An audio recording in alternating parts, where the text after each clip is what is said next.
Hey folks, your OS Reviews. You're watching our video, first look, and review of the UHANS Max 2 4G Android Phablet. This one sells on GearBest for $140, and it's an unlocked dual SIM phone that has a 6.5-inch full 1080p display. So it's unapologetically a phablet that gets really close to being, I would say, a standard 7-inch tablet, but at the same time it's still relatively portable, at least usable enough if you have relatively large hands, if you want a larger display on your phone. It's also packing in relatively high-end features. It's still more of a mid-end device, but we are talking about an Octa-Core MediaTek processor clocked at 1.5 GHz, coupled with 4 GB of DDR3 RAM and 64 GB of built-in ROM, further expandable via micro SD. It also has a fingerprint scanner and 4 cameras. So there's 2 on the front, in addition to a front-facing LED flash, and 2 on the back. So it creates this bokeh effect similar to a DSLR, as you see as a trend on more expensive flagship devices here in 2017. So it has quite a few compelling features going for it at this low price. Other features include the essentials from Wi-Fi, GPS to Bluetooth, and it's a quad-band phone. In addition, the phone has 2.5D curved glass, which means that the edges of the screen slightly curves off just to make swiping between the corners feel a little bit more snappy and responsive. And as a whole, you can see that the IPS display does have fairly generous viewing angles, and we'll explain and take a closer look at the screen in a moment. Otherwise, the phone itself does have all of the controls located on the right-hand side, so we have access to a standard volume rocker in addition to a power switch, and there's also the SIM card slot. When you're not using the fingerprint scanner, you can tap on it once to act as the home key, or you can swipe up to access the traditional kind of on-screen controls for home, menu, and back. So this can be hidden when you don't want to use it. There's nothing on the left-hand edge. On the top, there is access to a standard 3.5mm headphone jack. On the bottom, we are still using the older micro USB for charging and syncing as opposed to USB Type-C. And there's also a mono speaker. So this one here is just for the microphone. The back here again features the aforementioned 13-megapixel camera, LED flash, and it is crafted out of aluminum. So it has actually a pretty sturdy build, and it feels actually, again, quite solid in the hand. The bottom and the top here are made out of plastic to allow the antennas for the wireless signals to be sent out. As far as design is concerned, it's actually really reminiscent of the Xiaomi Redmi 4X, which we reviewed also a month ago. So you can see how the design is quite similar as far as the build is concerned. The camera setup is different, but everything else, including the antenna band, including the placement of the keys and how they feel quite tactile and responsive when you tap on them, is very similar. And overall, it's a pretty sleek and tried and tested look. Although one thing that I'm not a huge fan of is the relatively large bezels on the bottom and the top. The side bezels are actually pretty good on a mid-priced phone, but I do wish that this could be minimized with the fingerprint scanner placed on the back, or perhaps we maybe could have had physical keys placed on the bottom here as opposed to them being on screen, since we do have a rather large chin. But other than that, I think that the phone looks pretty classy and definitely more expensive than the price would suggest. So let's take a closer look at some of the performance elements of the software next. So as you can see there, the fingerprint sensor is actually quite responsive. It's omnidirectional. You can rotate your thumb 360 degrees. You can add up to 10 fingerprints, and it will recognize that without any problems. Surprisingly, we see that UHANS has actually built in a fairly stock version of Android 7.0 with nearly no bloatware pre-installed. So you see that all we have here are the essential Google apps, including things like Gmail, Maps, Play Store, YouTube. So there's nothing that you don't really need that is on here. And of course, if you want more apps and games, you would download them yourself using the Play Store. And that's good because it leaves all the memory up to you to customize the phone without any kind of ads that are in place. So dragging down the notification shade, we can see that the screen gets even brighter, and as aforementioned, the display is beautiful. It's vibrant. It's a laminated panel, which means that the gap between the glass and the IPS display is almost non-existent, and that means you get very impressive viewing angles, and especially on such a large device, which again has that 6.44-inch, basically a 6.5-inch display. It makes viewing back media content, browsing the web, a joy.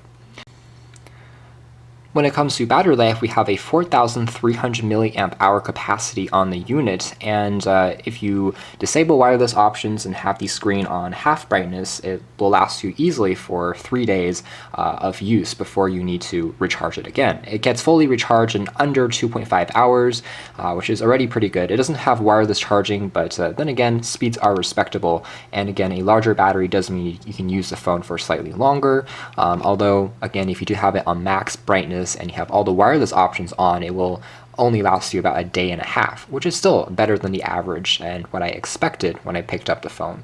If we go into settings here, we can again confirm that it is running on Android 7.0 Nougat, and we can see that here. So indeed it is running on, again, a pretty up to up to the current generation of Android OS as far as these Chinese OEM phones go. Otherwise, we can take a quick look at the camera next. Again, one of the main advertisements of the phone is that 4-camera setup, which sounds really impressive on paper.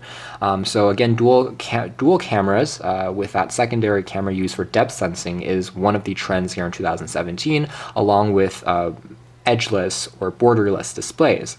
And for the most part, I do think that both cameras on here are real, so it's not just a fake depth sensing camera. So if I cover up one of the depth sensing cameras, it's actually going to give you a notification that says make sure you're not covering the lens to produce the best effect. And if it's covered up, everything just seems in focus and it's like a normal camera. It's only when you release it do you start to see kind of the depth sensing effect. So I do believe the same thing can be said about the front camera, that the depth sensing, at least the sensors and the hardware on here, is real. Now, whether or not it does a terrific job on the software side of things is more unclear. It works at best, in my opinion, when you do have an object that's relatively close to the lens, and perhaps if you have something that's closer to a round shape, such as a fruit or a flower, then you do get the best effect. But if you have something that has a really complicated outline, such as something that's jagged, something that's a non-traditional shape, then it struggles, and sometimes you do have some more distortion in your image. It certainly doesn't work quite as well as more expensive flagships like, let's say, the iPhone 8, but also that's many times the price of this. So that's just something to quickly point out. Overall, I would say that the quality of the camera is actually pretty good. 13 megapixel sensor produces a good amount of detail, and lighting conditions are fairly consistent both indoors and outdoors. The colors could be a bit more vibrant and punchy, but for the most part at this price, I'm pleased with the camera experience. You can see that the interface here is relatively clean, and it is again a little reminiscent of iOS, but it's simple to understand. You can record video up to 1080p, and then you can take images. There's also a beauty mode that's built on here for creating things like better skin quality, making the skin seem a little lighter, and you can also capture panoramic shots on here. On the top, you can tap on settings to change things like geotagging.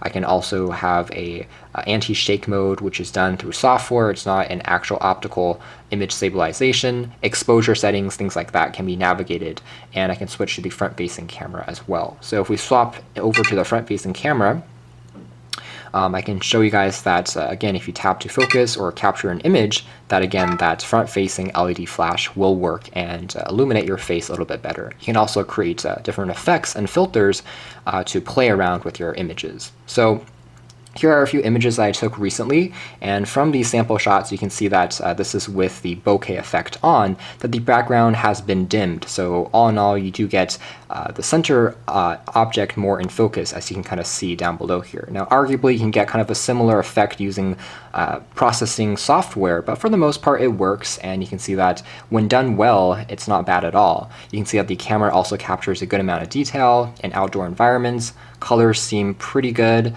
And so all in all, it remains a decent experience. Again, for something that's a little longer, has an irregular shape, we do see some bleeding as far as how the bokeh effect is processed, but really not the worst either I've seen on these lower cost phones with dual camera setups.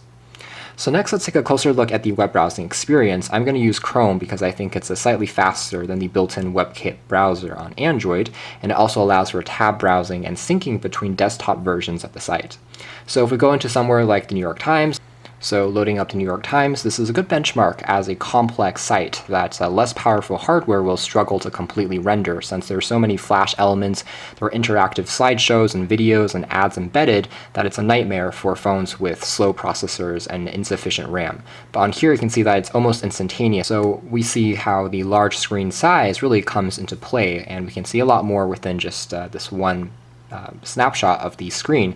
We don't have to scroll around quite as much to read more content, and since it is a full 1080p display, you do get enough detail where there isn't pixelation even at the zoomed out setting, and I can read this really comfortably. Everything remains fully legible, and I don't have to again zoom in and out, which may become annoying. So it really helps you in terms of productivity. During operation, I would say after about an hour of use, the phone gets slightly warm on the back around the camera, but overall it's not uncomfortable either. Again, tapping on the home key here also takes you back. Some other things I want to point out: there is a built-in screenshot tool that is one deviation from standard Android 7.0 Nougat. It's called Super Screenshot, and tapping on this creates this little moving animation where you can also record videos of what you're doing on screen. So if you are blogging or vlogging, this may be a helpful tool to use. You can of course capture a screen image, save it, things like that. And you can also create a few different gestures to capture a screenshot as well. One of those is 3 fingers down, and that captures an image automatically. So go into Intelligent Assist, I can also turn on smart wake gestures. There's actually quite a few that you can customize with, and for instance, I can wake the screen by double tapping, instead of using, let's say, fingerprint scan or using the power key physically, if that's a little harder for some people to use one-handed, or I can swipe up from the bottom of the display to access this as well. And of course, I can also launch it by drawing a few different gestures for quickly launching into a specific app like a camera,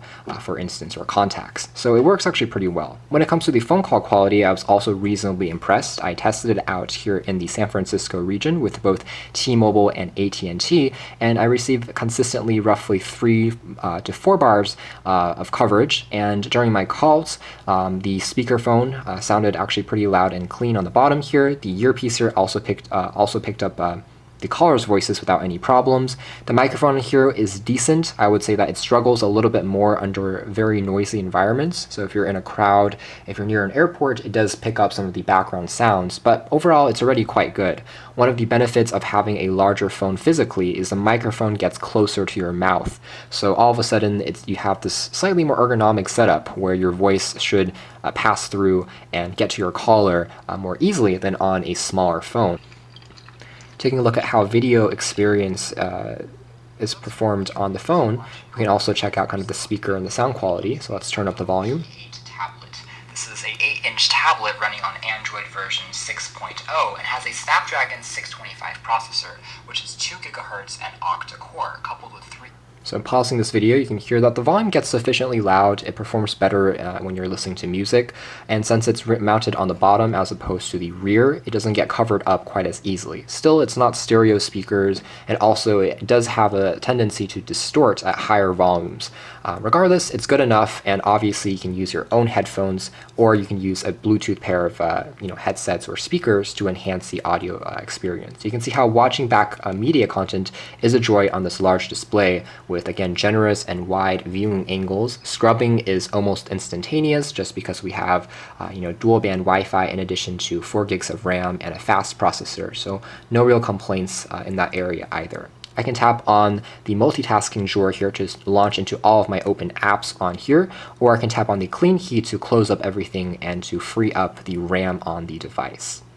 And that's mostly it as far as the UHANS Max 2 phablet is concerned. If you're looking for, I would say, a pretty affordable kind of 4G unlocked phablets, this is actually a great option to consider. It has all the modern features, including a few extras like dual camera setup, an aluminum build, a long battery life that you really want to have in any phone here in 2017.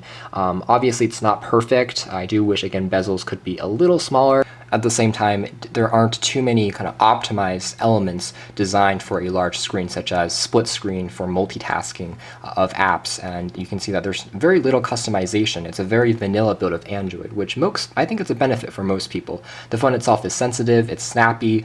Even if you want to download a few popular 3D titles and games, it's going to handle it without any problems at all, just because, again, you have 4 gigs of RAM and that Octa-Core chipset. So really, it should please most folks looking for a mid-end Android phablet. Just be aware at 6.5 inches, it's even larger than that 5.5 inch, which I consider kind of the norm for a phablet here in 2017. So again, you do get an extra kind of inch of size to play with when watching media and browsing the web, but it does come perhaps at the expense of something that's a little harder to easily tuck away into a pocket or into your jeans, but still remains portable enough and slim enough to easily tote around in general. So you can check out more details about the UHANS Max 2. Overall, I think this is actually a pretty good option, especially at this low $140 price range for folks to consider checking out. It's actually a pretty strongly performing Android 7.0 Nougat phablet, again, with some pretty compelling and unique features, including those 4 cameras, a full 1080p display, and not shabby specs at all that actually performs quite well. So thanks for watching this video here at OS Reviews. This has been the UHANS Max 2 4G Android phablet.